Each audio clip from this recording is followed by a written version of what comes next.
এই মুহূর্তে আমি নিউ ইয়র্কে আছি। নিউ ইয়র্কে আমি কথা বলবো বরিশাল বিভাগীয় জাতীয়তাবাদী forum USA senior vice president এবং সম্মিলিত বরিশাল বিভাগবাসী ইউএসএ ইনকের বর্তমান সভাপতি সালাম ভাইয়ের সাথে আমরা কথা বলবো। ভাই কেমন আছেন? আলহামদুলিল্লাহ ভালো আছি।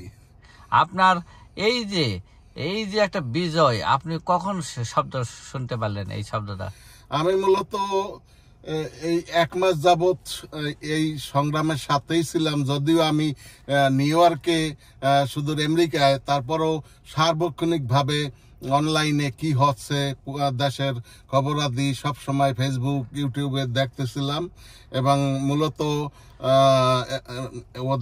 ছাত্রদের আন্দোলনকে মনে প্রাণে ধারণ করিয়া তাদের সাথেই ছিলাম বলা যায়।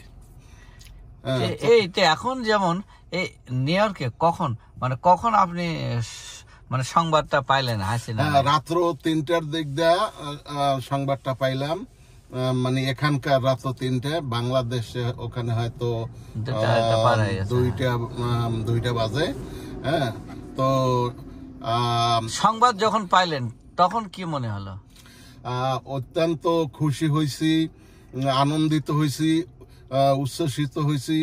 আলহামদুলিল্লাহ, দীর্ঘ 1 মাস যাবৎ ছাত্র জনতার আন্দোলন চলছিল। প্রথমে কোটা সংস্কার আন্দোলন শুরু হয়েছিল, পরবর্তীতে সেটা স্বৈরাচার হাসিনার লেলুয়া বাহিনী, পুলিশ এবং র্যাব সবাই মিলে যখন এত ছাত্র ছাত্রীদের হত্যা করলো, তখন সেই হত্যাযজ্ঞ ছিল অনেক, যার পরিপ্রেক্ষিতে সেটা আর ওই কোটা সংস্কার আন্দোলনের মধ্যে থাকেনি।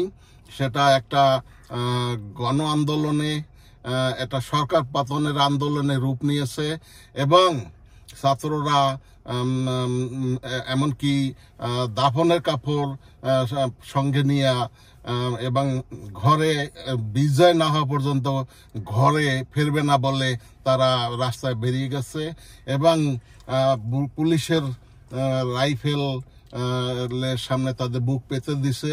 তারা সোজা কথা এই হাসিনার সরকারকে, এই স্বৈরাচারী সরকার 15 বছর যাবৎ এই বাংলাদেশের জনগণকে তিলে তিলে মারছে, গুম, হত্যা এবং ক্রস ফায়ার বিভিন্নভাবে তাদেরকে মারছে।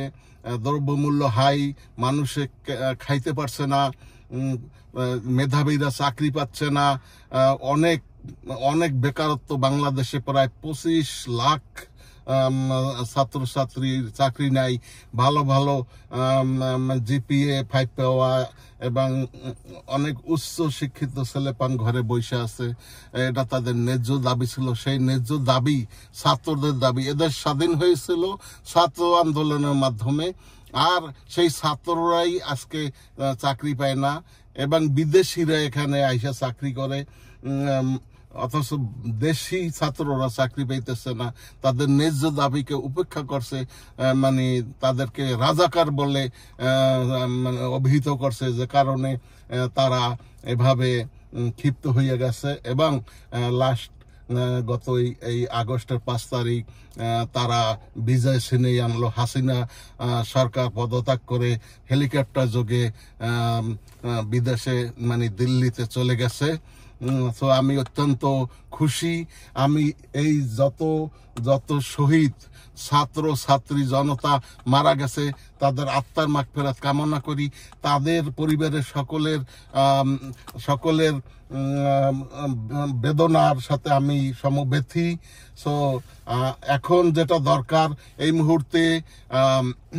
মুহূর্তে সুশীল সমাজ, ছাত্র, রাজনীতিবিদ সবাই মিলে একটা আলোচনার মাধ্যমে একটা তত্ত্বাবধায়ক সরকার গঠন করা এবং আরো পাশাপাশি অন্যান্য যে পদগুলি তৈরি করা দরকার সেটা আলোচনার ভিত্তিতে তৈরি করিয়া একটা তত্ত্বাবধায়ক সরকার গঠন করিয়া বর্তমানে কার্যক্রম চালাই নেওয়া দরকার।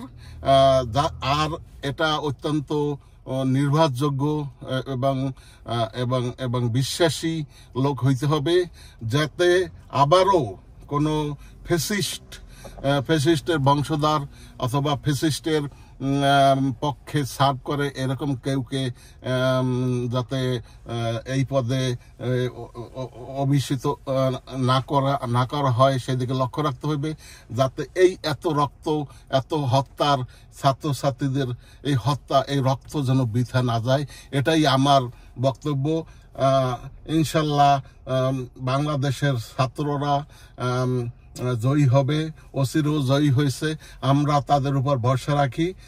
আমরা আসি, প্রবাসে থাকলেও আমরা আসি আপনাদের সাথে। আমি সালাম আকন্দ, নিউ ইয়র্ক থেকে। থ্যাংক ইউ সবাইকে, ভালো থাকবেন। আসসালামু আলাইকুম।